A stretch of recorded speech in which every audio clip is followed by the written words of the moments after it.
Jesus Christ, this thing is heavy. Yeah. Ugh. Fucking light doesn't work.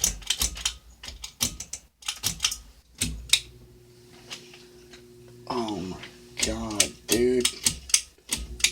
Fucking shit. Alright. Today, I'm going to read a book to you. Gradually over time. Yeah.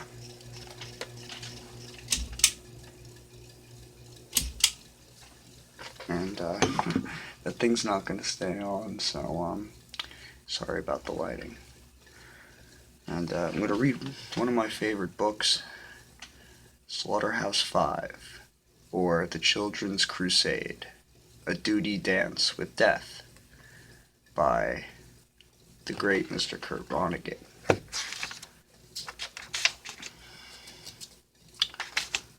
The cattle are lowing, the baby awakes, but the little Lord Jesus no crying he makes. Chapter 1. All this happened, more or less. The war parts, anyway, are pretty much true. One guy I knew really was shot in Dresden for taking a teapot that wasn't his. Another guy I knew really did threaten to have his personal enemies killed by hired gunmen after the war, and so on. I've changed all the names. I really did go back to Dresden with Guggenheim money, God love it, in 1967. It looked a lot like Dayton, Ohio, more open spaces than Dayton has. There must be tons of human bone meal in the ground.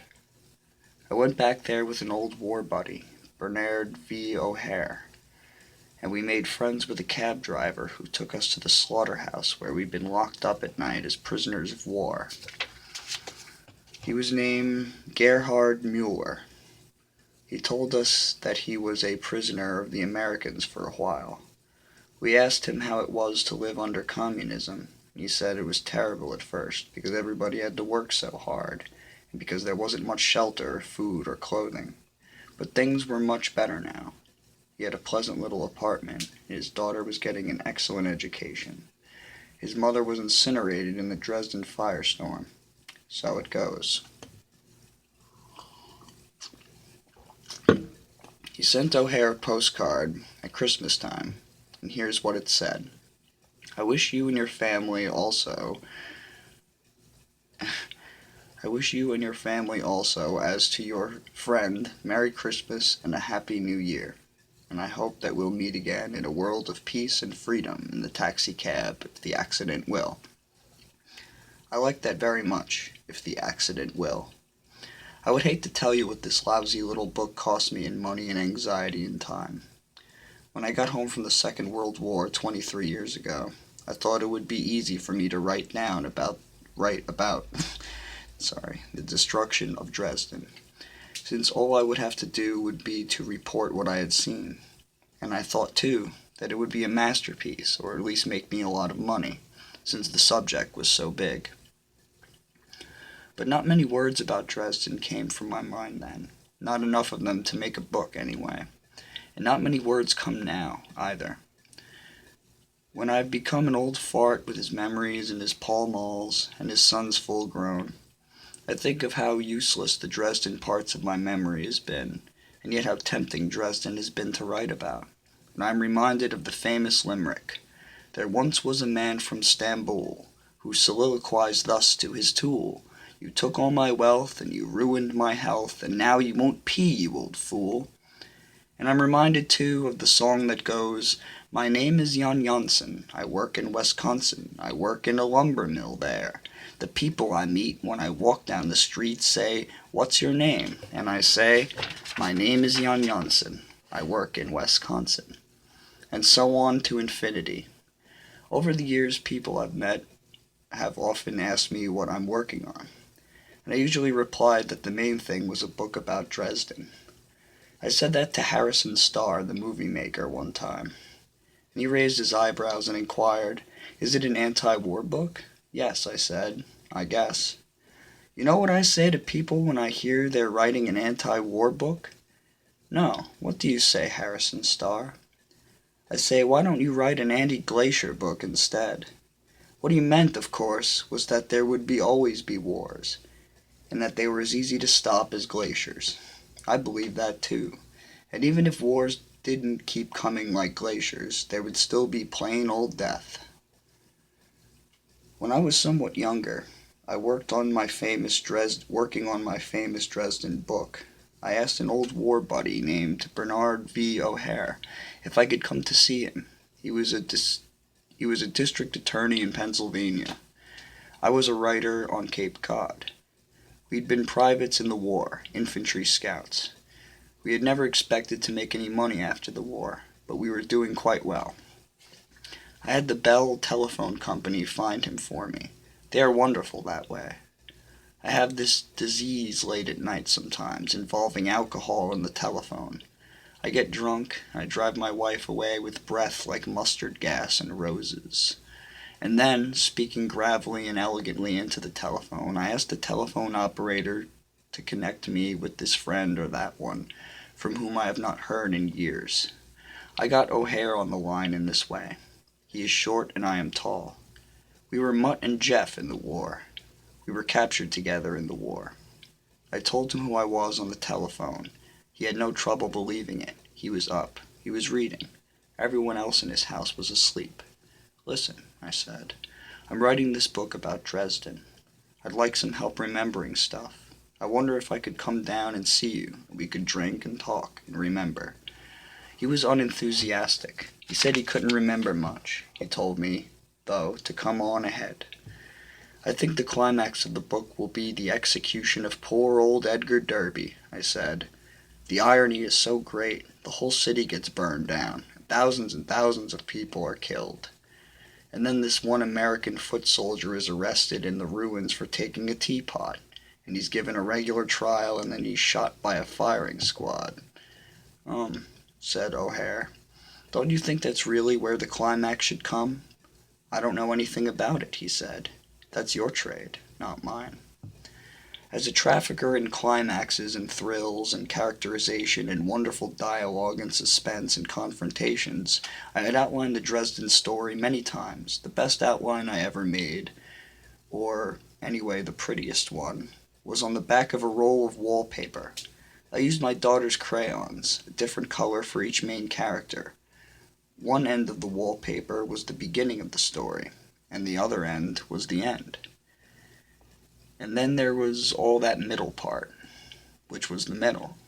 And the blue line met the red line, and then the yellow line. And the yellow line stopped because the character represented by the yellow line was dead, and so on. The destruction of Dresden was represented by a vertical band of orange cross-hatching, and all the lines that were still alive passed through it, came out to the other side. The end, where all the lines stopped, was a beet field on the LB, outside of Hull. The rain was coming down. The war in Europe had been over for a couple of weeks. We were formed in ranks with Russian soldiers guarding us, Englishmen, Americans, Dutchmen, Belgians, Frenchmen, Canadians, South Africans, New Zealanders, Australians, thousands of us, about to stop being prisoners of war. And on the other side of the field were thousands of Russians and Poles and Yugoslavians and so on, guarded by American soldiers. An exchange was made there in the rain, 1 for 1. O'Hare and I climbed into the back of an American truck with a lot of others. O'Hare didn't have any souvenirs. Almost everybody else did. I had a ceremonial Luftwaffe saver. Still do. The rabid little American I call Paul Lazaro in this book had about a quart of diamonds and emeralds and rubies and so on. He had taken these from dead people in the cellars of Dresden. So it goes. An idiot Englishman who had lost all his teeth somewhere had his souvenir in a canvas bag. The bag was resting on my insteps. He would peek into the bag every now and then, and he would roll his eyes and swivel his scrawny neck, trying to catch people looking covetously at his bag, and he would bounce the bag on my insteps. I thought this bouncing was accidental, but I was mistaken. He had to show somebody what was in the bag, and he had decided he could trust me. He caught my eye, winked, opened the bag. There was a plaster model of the Eiffel Tower in there. It was painted gold. It had a clock in it. "There's a smashin' thing," he said. And we were flown to the rest camp in France, where we were fed chocolate malted milkshakes and other rich foods until we were all covered with baby fat. Then we were sent home, and I married a pretty girl who was covered with baby fat too, and we had babies. And they're all grown up now, and I'm an old fart with his memories and his Pall Malls. My name is Jan Janssen. I work in Wisconsin. I work in a lumber mill there. Sometimes I try to call up old girlfriends on the telephone late at night, after my wife has gone to bed. "Operator, I wonder if you could give me the number of a Mrs. So-and-so. I think she lives at such and such." "I'm sorry, sir, there is no such listing." "Thanks, operator. Thanks just the same." And I let the dog out, or I let him in, and we talk some. I let him know I like him, and he lets me know he likes me. He doesn't mind the smell of mustard gas and roses. "You're all right, Sandy," I say to the dog. "You know that, Sandy? You're okay." Sometimes I turn on the radio and listen to a talk program from Boston or New York. I can't stand recorded music if I've been drinking a good deal. Sooner or later I go to bed, and my wife asks me what time it is. She always has to know the time. Sometimes I say, sometimes I don't know, and I say, "Search me." I think about my education sometimes. I went to the University of Chicago for a while, after the Second World War. I was a student in the Department of Anthropology. At that time, they were teaching that there were absolutely no difference between anybody. They may be teaching that still. Another thing that they taught was that nobody was ridiculous or bad or disgusting. Shortly before my father died, he said to me, "You know, you never wrote a story with a villain in it." I told him that was one of the things I learned in college after the war. While I was studying to be an anthropologist, I was also working as a police reporter for the famous Chicago City News Bureau for $28 a week. One time they switched me from the night shift to the day shift, so I worked 16 hours straight. When we were supported by all the newspapers in town, and the AP and the UP and all that. And we would cover the courts and the police stations and the fire department and the Coast Guard out on Lake Michigan and all that. We were connected to the institutions that supported us by means of pneumatic tubes which ran under the streets of Chicago. Reporters would telephone in stories to writers wearing headphones, and the writers would stencil the stories on mimeograph sheets. The stories were mimeographed and stuffed into the brass and velvet cartridges with which the pneumatic tubes ate. The very toughest reporters and writers were women who had taken over the jobs of men who'd gone to war. And the first story I covered, I had to dictate over the telephone to one of those beastly girls. It was about a young veteran who'd taken a job running an old-fashioned elevator in an office building. The elevator door on the first floor was ornamental iron lace. Iron ivy snaked in and out of the holes. There was an iron twig with 2 iron lovebirds perched upon it. This veteran decided to take his car into the basement, and he closed the door and started down. But his wedding ring was caught in all the ornaments, so he was hoisted into the air, and the floor of the car went down, dropped out from under him, and the top of the car squashed him. So it goes. So I phoned this in, and the woman who was going to cut the stencil asked me, "What did his wife say?" "She doesn't know yet," I said. "It just happened." "Call her up and get a statement." "What?" "Tell her you're Captain Finn of the police department. Say you have some sad news. Give her the news and see what she says." So I did. She said about what you would expect her to say. There was a baby, and so on. When I got back to the office, the woman writer asked me, just for her own information, what the squashed guy had looked like when he was squashed. I told her. Did it bother you, she said. She was eating a Three Musketeers candy bar. Heck no, Nancy, I said. I've seen lots worse than that in the war. Even then I was supposedly writing a book about Dresden. It wasn't a famous air raid back then in America. Not many Americans knew how much worse it had been than Hiroshima, for instance. I didn't know that either. There hadn't been much publicity. I happened to tell a University of Chicago professor at a cocktail party about the raid as I had seen it, about the book I would write. He was a member of a thing called the Committee of Social Thought, and he told me about the concentration camps, and about how Germans had made soap and candles out of the fat of dead Jews and so on. All I could say was, I know. World War II had certainly made everybody very tough, and I became a public relations man for General Electric in Schenectady, New York, and a volunteer fireman in the village of whatever. When I bought my first home, my boss there was one of the toughest guys I ever hoped to meet. He had been a lieutenant colonel in public relations in Baltimore. When I was in Schenectady, he joined the Dutch Reformed Church, which is a very tough church indeed. He used to ask me sneeringly sometimes why I hadn't been an officer, as though I'd done something wrong. My wife and I lost our baby fat. Those were our scrawny years. We had a lot of scrawny veterans and their scrawny wives for friends. The nicest veterans in Schenectady, I thought, the kindest and funniest ones, the ones who hated war the most, were the ones who'd really fought. I wrote the Air Force back then, asking for details about the raid on Dresden, who ordered it, how many planes did it, why they did it, what desirable result there had been, and so on.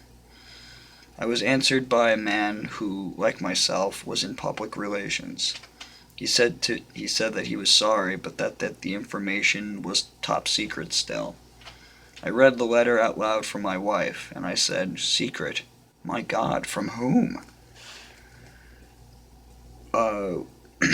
We were United World Federalists back then. I don't know what we are now. Telephoners, I guess.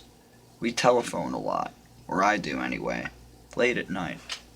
A couple of weeks after I telephoned my old war buddy, Bernard V. O'Hare, I really did go to see him.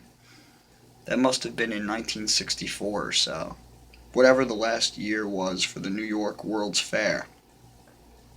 And this is something in Latin. I can't read Latin, I'm a fucking idiot. My name is Jan Janssen. There was a young man from Istanbul. I took 2 little girls with me, my daughter Nanny and her best friend Allison Mitchell. They had never been off Cape Cod before. When we saw a river, they had to stop so they could stand by it and think about it for a while. They had never seen water in that long and narrow, unsalted form before. The river was the Hudson. There were carp in there, and we saw them, and they were as big as atomic submarines. We saw waterfalls, too, streams jumping off the cliffs into the valleys of the Delaware. There were lots of things to stop and see. Then it was time to go. Always time to go. The little girls were wearing white party dresses and black party shoes, so strangers would know at once how nice they were. "Time to go, girls," I'd say, and we would go. And the sun went down, and we had supper in an Italian place. And then I knocked on the front door of this beautiful stone house of Bernard V. O'Hare. I was carrying a bottle of Irish whiskey like a dinner bell. I met his nice wife, Mary, to whom I dedicate this book. I dedicate it to Gerhard Mueller, the Dresden taxi driver, too. Mary O'Hare is a trained nurse, which is a lovely thing for a woman to be. Mary admired the 2 little girls I brought, mixed them in with her own children, sent them all upstairs to play games and watch television. It was only after the children were gone that I sensed Mary didn't like me, or didn't like something about the night. She was polite but chilly. "It's a nice cozy house you have here," I said, and it really was. "I fixed up a place where you can talk and not be bothered," she said. "Good," I said, and I imagined 2 leather chairs near a fire in a paneled room, where 2 old soldiers could drink and talk. But she took us into the kitchen. She had put 2 straight-back chairs at the kitchen table with a white porcelain top. That table was screaming with reflected light from a 200-watt bulb overhead. Mary had prepared an operating room. She put only 1 glass on it, which was for me. She explained that O'Hare couldn't drink the hard stuff since the war. So we sat down. O'Hare was embarrassed, but he wouldn't tell me what was wrong. I couldn't imagine what it was about me that could burn up Mary so. I was a family man. I'd been married only once. I wasn't a drunk. I hadn't done her husband any dirt in the war. She fixed herself a Coca-Cola, made a lot of noise banging the cube tray in the stainless steel sink, then went into another part of the house. But she wouldn't sit still. She was moving all over the house, opening and shutting doors, even moving furniture around to work off anger. I asked O'Hare what I'd said or done to make her act that way. "It's all right," he said. "Don't worry about it. It doesn't have anything to do with you." That was kind of him. He was lying. It had everything to do with me. So we tried to ignore Mary and remember the war. I took a couple of belts off of the booze I'd brought. We would chuckle or grin sometimes, as though war stories were coming back, but neither one of us could remember anything good. O'Hare remembered one guy who got into a lot of wine in Dresden before it was bombed, and we had to take him home in a wheelbarrow. It wasn't much to write a book about. I remembered 2 Russian soldiers who had looted a clock factory. They had a horse-drawn wagon full of clocks. They were happy and drunk. They were smoking huge cigarettes they had rolled in newspaper. That was about it for memories, and Mary was still making noise. She finally came out in the kitchen again for another Coke. She took a tray of ice cubes from the refrigerator, banged it in the sink, even though there were already plenty of ice out. She turned to me, let me see how angry she was, and that the anger was for me. She had been talking to herself. So what she said was a fragment of a much larger conversation. "You were just babies then," she said. "What?" I said. "You were just babies in the war, like the ones upstairs." I nodded that this was true. We had been foolish virgins in the war, right at the end of childhood. "But you're not going to write it that way, are you?" This wasn't a question, it was an accusation. I don't know," I said. "Well, I know," she said. "You'll pretend you were men instead of babies, and you'll be played in the movies by Frank Sinatra and John Wayne or some of those other glamorous, war-loving, dirty old men. And the war will look just wonderful, and so we'll have a lot more of them, and they'll be fought by babies like the babies upstairs." So then I understood. It was war that made her so angry. She didn't want her babies or anybody else's babies killed in wars. And she thought wars were partly encouraged by books and movies. So I held up my right hand and I made her a promise.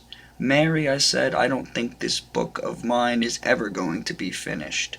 I must have written 5,000 pages by now, and thrown them all away. If I ever do finish it, though, I give you my word of honor, there won't be a part for Frank Sinatra or John Wayne. I tell you what," I said, "I'll call it The Children's Crusade." She was my friend after that. O'Hare and I gave up on remembering, went into the living room, talked about other things. We became curious about the real Children's Crusade. So O'Hare looked it up in a book he had, Extraordinary Popular Delusions and the Madness of Crowds, by Charles Mackay, LL.D. It was first published in London in 1841. Mackay had a low opinion of all crusades. The Children's Crusade struck him as only slightly more sordid than the 10 Crusades for grown-ups. O'Hare read this handsome passage out loud. History in her solemn page informs us that the Crusaders were but ignorant and savage men, that their motives were those of bigotry unmitigated, and that their pathway was one of blood and tears. Romance, on the other hand, dilates upon their piety and heroism, and portrays, in her most glowing and impassioned hues, their virtue and magnanimity, the imperishable honor that they acquired for themselves, and the great services they rendered to Christianity. And then O'Hare read this. Now what was the grand result of all these struggles? Europe expended millions of her treasures, and the blood of 2,000,000 of her people, and a handful of quarrelsome knights retained possession of Palestine for about 100 years. Mackay told us that the Children's Crusade started in 1213, when 2 monks got the idea of raising armies of children in Germany and France, and selling them in North Africa as slaves. 30,000 children volunteered, thinking they were going to Palestine. They were no doubt idle and deserted children who generally swarm in great cities, nurtured on vice and daring, said Mackay, and ready for anything. Pope Innocent III thought they were going to Palestine too, and he was thrilled. These children are awake while we are asleep, he said. Most of the children were shipped out of Marseille, and about half of them drowned in shipwrecks. The other half got to North Africa, where they were sold. Through a misunderstanding, some children reported for duty at Genoa, where no slave ships were waiting. They were fed and sheltered and questioned kindly by good people there, then given a little money and a lot of advice and sent back home. Hooray for the good people of Genoa, said Mary O'Hare. I slept that night in one of the children's bedrooms. O'Hare had put a book for me on the bedside table. It was Dresden, History, Stage, and Gallery by Mary Ednell. It was published in 1908, and its introduction began, "It is hoped that this little book will make itself useful in attempts to give to an English reading public a bird's-eye view of how Dresden came to look as it does, architecturally, of how it expanded musically, through the genius of a few men, to its present bloom, and it calls attention to certain permanent landmarks in art that makes its gallery the resort of those seeking lasting impressions." I read some history further on. Now in 1760, Dresden underwent siege by the Prussians. On the 15th of July began a cannonade. The picture gallery took fire. Many of the paintings had been transported to the